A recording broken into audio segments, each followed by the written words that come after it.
A few years ago, I was almost involved in a case. My apartment's location is far from good, about a 15-minute walk to the station.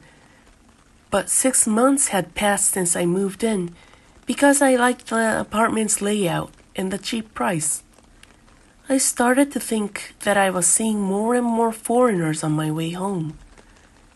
They were mainly of Southeast Asian descent, and although foreigners were not rare, I began to see them frequently, which made me a little wary of them. I don't mean to be discriminatory or prejudiced, but people from the other side of the world are dark-skinned and a bit scary. I felt that they looked at me like they were looking at a prey. One day, I saw a foreigner crouching in an alley near my apartment. The person, dimly illuminated by the light of an outside lamp, was bleeding from the head and looked like he was in a lot of pain.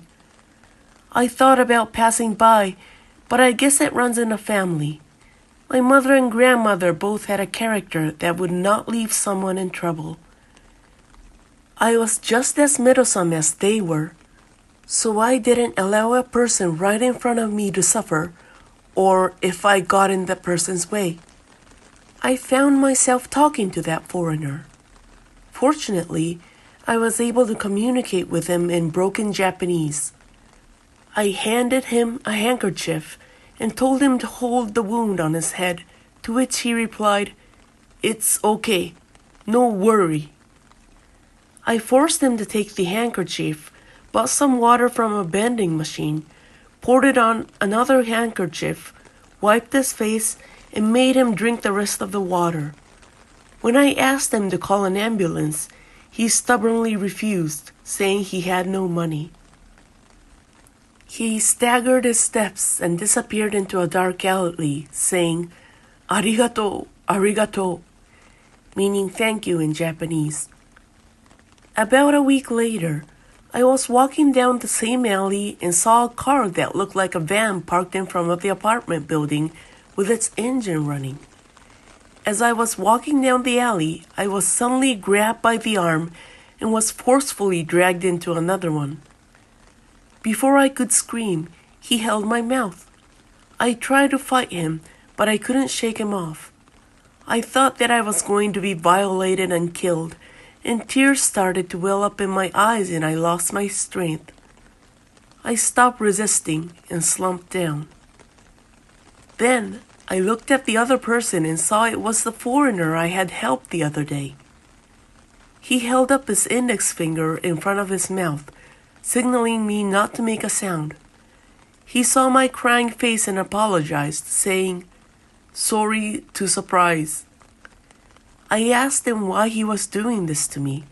He said, "Car ahead, my group, I'm sorry." He said, "Group want to take you far." Still, not knowing what was going on, I said, "What?" and looked at him. He started to explain. The foreigner was actually a member of a group of kidnappers who had their target set on me. The other day, when he was waiting for me with the intention of kidnapping, he got into an unwelcome fight with another foreigner group who passed by and got beaten down pretty badly. After that happened, I arrived at the scene and saved him, he said. "First sign kindness, only you, arigato, so I help you." That's what he said. "But won't they come after you if you do that?" I asked him, and he smiled and pointed to another street and let me go.